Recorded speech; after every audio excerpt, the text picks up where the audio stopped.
Sabi po dito, ngayon alam na ninyo ito, pinagpala kayo kung ito ay gagawin ninyo. So, di ba po, ipinakita na, may nalaman na kung paano, di ba nga po, at doon naman sa application, dapat may application. Sabi sa verse 18, hindi kayong lahat ang tinutukoy ko, kasi nga, di ba po, kilala ko ang aking mga pinili.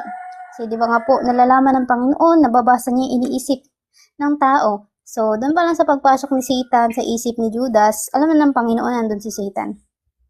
Di ba po? Kasi alam niya pati yung laman ng puso ng mga tao. Sabi po dito, ngunit dapat matupad ang sinasabi sa kasulatan. Di ba nga po? Kaya ginamit, di ba din po, yung enemy, di ba po, or yung mga plans nila Satan para may sa katuparan itong propesiya nga po patungkol sa Panginoon, di ba po, na pagliligtas niya sa sangkatauhan. Sabi po dito, ako'y pinagtaksila ng taong pinapakain ko ng tinapay, which is si Judas nga po yung tinutukoy. Sinasabi ko ito sa inyo bago pa mangyari, upang kapag nangyari na, di ba nga po, sasampalataya kayo na ako'y ako nga. Di ba nga po, expected na kasi sinabi. So, mapapaniwalaan mo yung accuracy ng tao na yun na nagsabi nito because nangyari siya. Yan po, di ba? Sinabi na ako'y ako nga, na kung saan, di ba, kung babalikan natin, Exodo po ba tayo na, Genesis yung panahon ni Moises, ay parang Exodo. Di ba nga po, nung tinanong, di ba po ni Moises, yung nagniningas na parang mababang punong kahoy po ata yun, di ba? Ang sagot ng Panginoon, ako'y ako nga. Di ba po, yun ay Diyos. Sabi po dito, pakatandaan ninyo, ang tumatanggap sa sinugo ko, ay tumatanggap sa akin. Di ba nga po yung pinapangaral ng mga isinugo, or mga alagad. Di ba nga po? At sabi po dito, at ang tumatanggap naman sa akin, ay tumanggap sa nagsugo sa akin. At sabi po dito, verse 21, pagkasabi nito si Jesus ay labis na nabagabag at nagpahayag sa kanila. Tandaan ninyo, ipagkakanulo ako ng isa sa inyo. Kasi alam na ng Panginoon di ba? Alam niya iniisip ng bawat isa. So during that time pa lang, di ba, magkakaharap sila dun sa hapag, alam na, or nakikita ng Panginoon yung iniisip. Di ba nga po ni Judas, kasi andun si Satan sa kanyang isipan. At sabi nga po dito, nagtinginan yung mga alagad, di ba nga po yung mga alagad ng Panginoon, sapagkat hindi nila alam kung sino ang kanyang tinutukoy. Di ba po inilihim sa kanila during that time. Sabi po dito, katabi noon ni Jesus ang alagad na minamahal niya, si Juan po ang tinutukoy dito, kaya't sininyasan siya ni Simon Pedro at sinabihan. Itanong mo nga kung sino ang tinutukoy niya at humilig, kumbaga lumapit banda sa may dibdib. Itong alagad na to, which is si Juan, di ba nga po sa dibdib ng Panginoong Jesus, at nagtanong, Panginoon, sino po ba iyon? Siya ang tao nga abutan ko ng tinapay na aking isinawsaw. So, doon pa lang po, no, yung kasagutan patungkol dun sa tanong ni Juan, di ba nga po, na kung saan sininyasan siya ni Peter, ay ito. Di ba yung aabutan? Sagot po ng Panginoon. At di ba nga po nagsawsaw? Nga siya ng tinapay at ibinigay iyon kay Judas na anak ni Simon Iscariote. Pero sabi po dito, nang matanggap ni Judas ang tinapay, pumasok sa kanya si Satanas, sinabi ni Jesus kay Judas. Ayan. Sabi po dito, saan ba yun? Ayan, sinabi ni Jesus kay Judas, gawin mo agad ang dapat mong gawin. So, di ba nga po, kasi yun na talaga yung mangyayari. Propesya na. At sabi po dito sa verse 28, walang sino man sa mga kasalo ni Jesus ang nakaunawa kung bakit niya sinabi iyon. So, di ba nung una itinanong, pero dahil nga po, di ba, inilihim ng Panginoon during that time, kung sino nga po yung magkakanulo sa kanya, di ba nga po, kasi sinagot na niya yung tanong kung sino ba iyon. Pero after that, di ba, hindi nila naunawaan. Di ba nga po, hindi nila totally na sa isip na si Judas pala yung tinutukoy doon. At sabi nga po dito, verse 29, dahil si Judas ang may hawak ng kanilang salapi, akala nila pinapabili siya ni Jesus ng kakailanganin nila. So, yun yung naging thoughts nila. Pero di ba nga po, yun yung kasagutan ng Panginoon patungkol dun sa tanong kung sino yung magkakanulo sa kanya. So, di ba nga po, yun na parang inilihim muna sa kanila yung bagay na yun. Bago, di ba nga po. Pero after, ay inireveal po sa kanila kung sino yung nagkanulo. At yun nga po, ay si Judas. At sabi nga po dito, akala nila ay pinapabili siya ni Jesus ng kakailanganin nila sa pagdiriwang o kaya pinapabigyan niya ng limos ang mga dukha kasi nga po 'di ba parang siya yung treasurer kung saan siya yung nagtatabi or nagdadala. Diba nga po nung kabangyaman po nila. Di ba nga po pagkatanggap ni Judas ng tinapay, agad siyang umalis. At gabi na noon, at sabi po noon, pag-aalis ni Judas ay sinabi ni Jesus, ngayon luluwalatiin na ang anak ng tao. Kumbaga, yun na yung time, di ba nga po na kung saan mag-glorify na ang Panginoon. Di ba nga po? At sa pamagitan niya ay luluwalhatiin ang Diyos. At kapag niluwalhati na ang Diyos sa pamagitan ng anak ng tao, ang Diyos naman ang luluwalhati sa anak. At ito'y gagawin niya agad. Di ba nga po? At yun nga po, di ba, ipinaupo na siya sa kanan, di ba po, ng Diyos, yung righteousness. Di ba nga po? Ando na po siya sa kanyang throne, nakaupo, nagahari, di ba nga po? Spiritually. At ganun din, physically. Kasi nga po, control lang Diyos ang lahat sa nangyayari sa tao. Siya po yung nag-aalaw. Bago mangyari isang bagay, inaalaw muna ng Panginoon kung mangyayari ba yun o hindi. At sabi nga po dito, mga anak, kaunting panahon na lamang ninyo ako makakasama, hahanapin ninyo ako, ngunit sinasabi ko sa inyo ngayon, ang sinabi ko noon sa mga Hudyo, hindi kayo makakapunta sa pupuntahan ko. Kasi nga po, di ba, hindi pa dumadating yung Holy Spirit. Kailangan muna umalis ng Panginoon, di ba? At dito bumalik sa kanyang kinaroroonan ng sa gayon, yung Holy Spirit ay dito mapuno yung sansinukob. Dito malaganapan ng Holy Spirit yung sansinukob. Kasi nga po, di ba, yung kada tao, kada sulang tao, ay para yung kingdom territory. Di ba nga po? At saka, di ba, may mga boundary yan. So, parang ganun din po. Kaya nga po, di ba, tayo ay kingdom citizen. Kasi meron tayong flag ng Panginoon na tayo ay teritoryo niya. Naunawaan po ba? So, parang ganun din po yun. At di ba nga po, balik po tayo doon, na kung saan, ito po kasi ay spiritual realm. Diba po, yung pupuntahan ng Panginoon, langit po ito. At kailangan, di ba nga po, magkaroon ng glorified body. At maging kaluwalhati, di ba, kawangis ng Panginoon, bago po makapasok doon. Kaya nga po, di ba, ngayon pa lang pinapabanal na. Kaya di ba nga po, katulad nila Enoch, nila Elijah, pero sila naman po talaga ay, yung kanilang paglilingkod ay na please ang Diyos. Kaya nga po, di ba, even though nandun pa sila sa kanilang sisidlan, sa kanilang tent, di ba nga po, sila ay kinuha na ng Panginoon. Diba po? At sabi po dito, isang bagong utos na binibigay ko sa inyo ngayon, magmahalan kayo.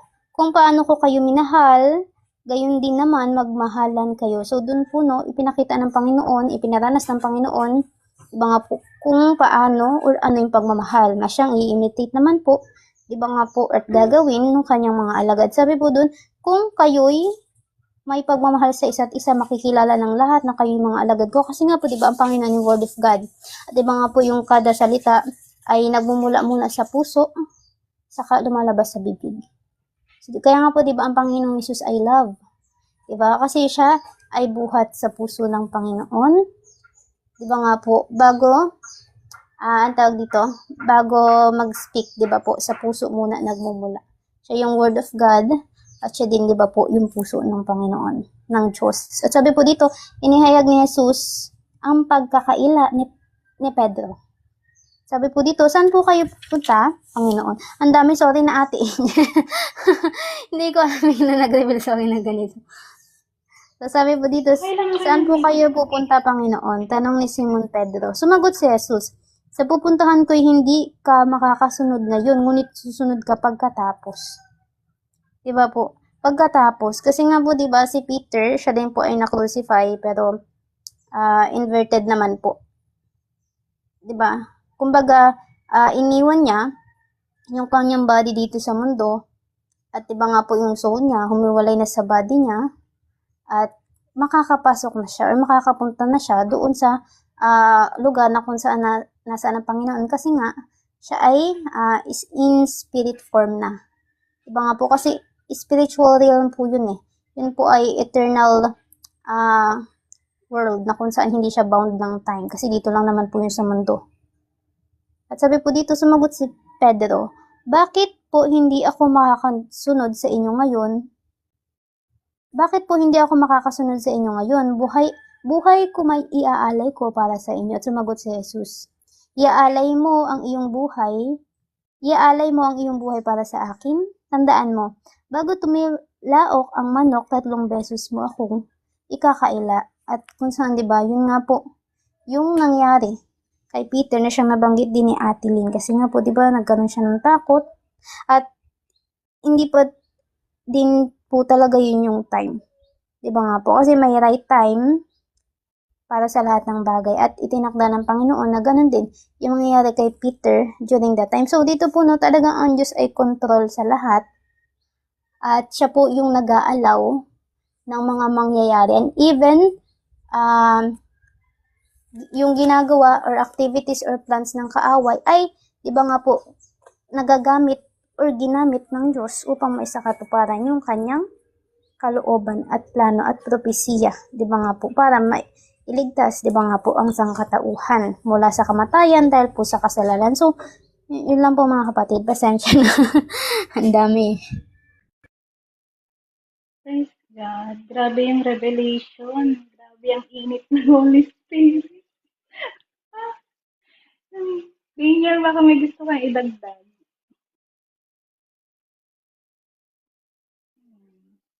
Please bless. Yun nga na mga kapatid, nalaman natin, fulfillment, idagdag ko lang, fulfillment po pala ng prophecy or nung dun sa Old Testament ng Genesis 3 verse 15, yung nangyari po, di ba, na yung seed po ni Satan ang nagamit laban po sa seed ng woman, which is ang ating Panginoong Jesus. Yun, maraming salamat po mga kapatid. Daniel, baka may gusto kang idagdag. Hello po. Yung sa akin lang po, ano lang po sa naging topic ngayon is yung lahat po ng authority ng Panginoon is pinagkumbaba niya po, tinanggal niya yung authority niya sa kanyang sarili. Kahit po na meron siyang authority sa lahat, pinagkumbaba niya yung sarili niya. Binaba niya yung sarili niya upang linisin tayo sa lahat-lahat ng ating mga pagkakasala, mga kamalian, pagkukulang. Pinuspos niya po tayo doon. Kumbaga, doon po sa paglilinis po na ginawa ng ating Panginoon, is doon niya po, pinapasa po sa atin yung authority. Binibigyan niya tayo ng authority. Doon po sa paglilinis niya or paghuhugas niya po ng atin po mga paa, mga kapatid. Binibigyan niya po tayo ng authority upang magkaroon po ng yun nga po no, yung ito nga po yung pananampalataya. Magkaroon ng, pasensya na po, kakagising ko lang. Yun nga po no, ng pananampalataya and lalong-lalo na yun nga po no, na talagang binago na ng Panginoon at tuluyan na talagang, ano niyo po yun. Yun nga po no, na talagang tuluyan ng nalinis.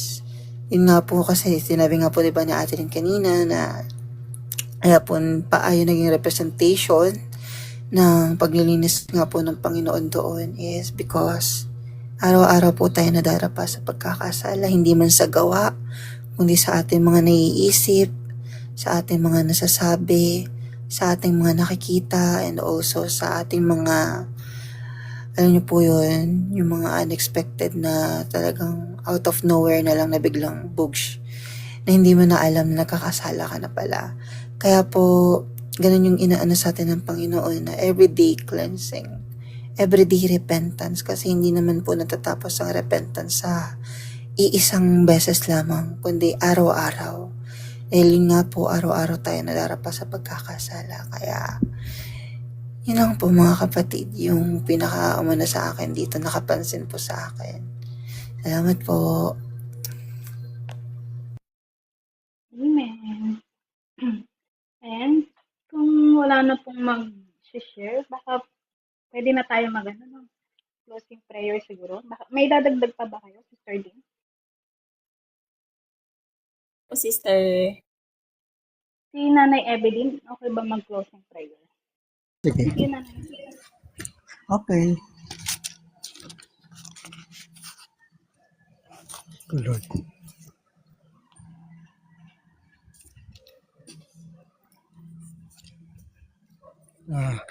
Tayo po'y manalangin. Iyuko po natin ang ating mga ulo.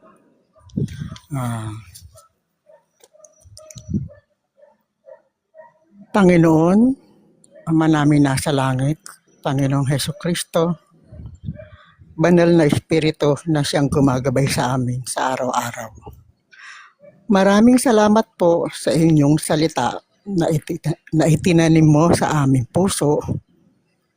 Tulungan mo po kami na maging mabuting lupa na tumatanggap, nag-iingat at sumusunod sa iyong mga utos.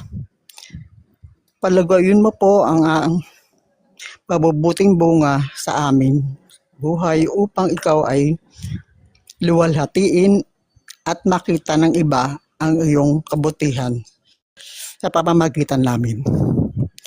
Panginoon namin Diyos, patawarin mo kami sa aming mga pagkakasala na nasaktan ka pa rin namin at minsan matigas ang aming mga puso. Panginoon, patawad po sa lahat-lahat ng aming mga nagawa. Panginoon, maraming salamat po sa mga biyaya na mga pinagkaloob niyo sa amin sa bawat isa.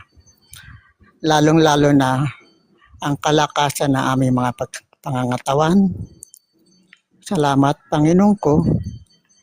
Lalong-lalo na po sa mga salitang nalaman namin ngayon, araw na to, na ipinamahagi ni Sister Angel na ginamit mo, Panginoon, upang ibahagi ang iyong salita. Tulungan mo po, Panginoon, ang bawat isa sa mga pinagdadaanan nila sa buhay nila ngayon. Ikaw lang po, Panginoon, ang makakatulong sa bawat isa. Wala nang iba, Panginoon ko, kundi ikaw lamang. Basta't manampalataya ang bawat isa sa amin na ito ay pagkakaloob mo ayon sa iyong kalooban, Panginoon. Tinataas ko po rin po sa iyo, Panginoon, ang mga matigas pa rin po ang puso sa iyong mga salita. Hipuin mo po sila, Panginoon ko. Lalo na yung mga tumalikod sa iyo, Panginoon, ibalik mo po siya sa inyo. Huwag niyo po silang pabayaan na mawalay muli. Hipuin mo ang kanilang mga puso, Panginoon ko. Yun po ang iyong maging kalugod-lugod sa iyo. Panginoon, lagi mo po kami hawakan at patatagin mo lalo ang pananampalataya ng bawat isa sa amin. Na maging kalugod-lugod po sa iyo, Panginoon. Ito po ay dinadalangin ko sa inyo, Panginoon. Lalo-lalo na ang platform na gawain na ito, Panginoon ko. Tulungan mong maging matatag po ang bawat isa ang makakarinig ng iyong mga banal na salita. Na magpatuloy po dito sa iyong Kingdom Gospel. Salamat, Panginoon ko. Wala ibang itataas kundi ikaw lang at papupurihan, pasasalamatan, sasambahin sa ngalan ng Ama, ng Anak, ng Espiritu Santo, one God. Amen. Yun lang po. Salamat po. Shalom po. Praise God. Shalom everyone. May live kami.